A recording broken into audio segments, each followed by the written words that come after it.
നിങ്ങൾ ഇതുപോലത്തെ മനുഷ്യന്മാരുടെ വീഡിയോ ക്ലിപ്പുകൾ ട്രോളുകൾക്കും മീമുകൾക്കും വേണ്ടി ഉപയോഗിക്കുന്ന ഒരാളാണോ? ഇവരുടെ ഡയലോഗ്സ് റിയൽ ലൈഫിലും വീഡിയോ ചെയ്യാനും വേണ്ടി ഉപയോഗിക്കുന്ന ഒരാളാണോ? ഇവരുടെ പിക്ചർ വാട്സാപ്പ് സ്റ്റിക്കറുകളായിട്ട് ഉപയോഗിക്കുന്ന ഒരാളാണോ? അങ്ങനെയാണെങ്കിൽ trust me, you are also A part of the problem. You know, ഇതുപോലുള്ള ആൾക്കാരെ സെലിബ്രേറ്റ് ചെയ്തതിന് ശേഷം നിങ്ങൾ പറയുകയാണ് മലയാളി പൊളിയാണ് എങ്കിൽ I just want let you know now, you are not being polly. You are just fucked up like others and deal with it.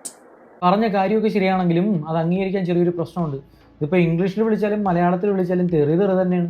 പിന്നെ ഒരു ആണായിട്ട് ജനിച്ച ഒരു ആണിനെ പോലെ സംസാരിക്കാനും പെരുമാറാനും ഒക്കെ പഠിച്ചിട്ട് വേണം നമ്മൾ ബാക്കിയുള്ളവരെ കുറ്റപ്പെടുത്താൻ. ഇപ്പോൾ കുറച്ച് ടീംസ് ന്യായീകരണമായിട്ട് ഒരു ഓരോരുത്തരുടെ ഇഷ്ടമല്ലേ, അവരുടെ ശാരീരിക മാനസിക ഹോർമോണൽ ചേഞ്ചസ് ഒക്കെ അല്ലേ അത് നമ്മൾ അംഗീകരിക്കേണ്ടതെന്ന്. പുരുഷനായി ജനിച്ച ഒരാളെ പൂർണ്ണമായിട്ടും സ്ത്രീയാക്കി മാറ്റാനും സ്ത്രീയായി ജനിച്ച ഒരാളെ പുരുഷനാക്കി മാറ്റാനും കഴിവുള്ള മെഡിക്കൽ സയൻസിന് അതിൻ്റെ 4-1 എഫർട്ടും 4-1 ചിലവും മാത്രം മതി ഒരു പുരുഷനിലോ സ്ത്രീയിലോ ഉണ്ടാകുന്ന ഹോർമോണൽ ഇംബാലൻസിനെ പരിഹരിക്കാൻ. ഇങ്ങനെയുള്ള ഏതെങ്കിലും ഒരു വ്യക്തി വന്ന് പറയുന്നത് കേട്ടിട്ടുണ്ടോ, ഞങ്ങൾ ഒരുപാട് ട്രീറ്റ്മെൻറ്റ് തേടി ഒരുപാട് ഡോക്ടേഴ്സിനെ കണ്ടു എന്നിട്ടും എനിക്ക് മാറാൻ സാധിച്ചില്ല എന്ന്?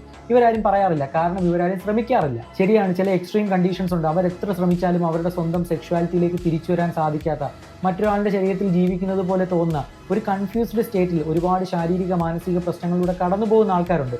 അവർ നമ്മൾ സ്നേഹിക്കുകയും ബഹുമാനിക്കുകയും അംഗീകരിക്കുകയും ചെയ്തേ മതിയാവും. ഇതിനൊന്നും കുറ്റപ്പെടുത്തുന്നത് ശരിയല്ല, കാരണം ഇതൊക്കെ നമ്മളിൽ ആർക്ക് വേണോ എപ്പോൾ വേണോ വരാവുന്ന അവസ്ഥയാണ്. പക്ഷേ ഏതെങ്കിലും തരത്തിലുള്ള ചെറിയൊരു ഹോർമോണൽ ഇംബാലൻസോ ചെറിയ ശാരീരിക മാനസിക വ്യത്യാസമോ ഉണ്ടായി കഴിഞ്ഞാൽ അപ്പോഴേ ഡ്രസ്സിങ്ങും ചേഞ്ച് ചെയ്ത് മേക്കപ്പും അടിച്ച് ലിപ്സ്റ്റിക്കും ഇട്ട് ഇന്നു മുതൽ ഞാനൊരു പെൺകുട്ടിയായി അറിയപ്പെടുമെന്ന് പറഞ്ഞ് നടക്കുന്ന ടീംസിനോട് പറയാനുള്ളത്, നിങ്ങൾ ചികിത്സ തേടുക. ഒന്ന് ആലോചിക്കുക, വർഷങ്ങൾക്ക് മുമ്പ് ചാന്തുപൊട്ട് എന്ന് പറഞ്ഞൊരു സിനിമ ഇറങ്ങുകയും നമ്മളത് കാണുകയും കേൾക്കുകയും വിജയിപ്പിക്കുകയൊക്കെ ചെയ്തു. പക്ഷേ ഇന്ന് അങ്ങനെ ഒരു മൂവി എടുക്കാൻ ഒരു സംവിധായകനും തയ്യാറാവുകയില്ല, കാരണം ഭയമാണ്. ഇങ്ങനെയുള്ള വ്യക്തികളെക്കുറിച്ച് സംസാരിക്കുന്നതോ ഇവരെ തിരുത്താൻ ശ്രമിക്കുന്നതോ ഇവരോട് ചികിത്സ തേടാൻ പറയുന്നതോ എന്തോ പാവമാണെന്നാണ് ഇന്നത്തെ സൊസൈറ്റി കരുതുന്നത്. ചികിത്സിക്കാൻ സാമ്പത്തികമോ ബന്ധങ്ങളോ അല്ലെങ്കിൽ അതിനെക്കുറിച്ച് അറിവോ ഇല്ലാത്തൊരു വ്യക്തിയാണ് ഇങ്ങനെ പറയുന്നതെങ്കിൽ അത് കേൾക്കാൻ കൊള്ളാം.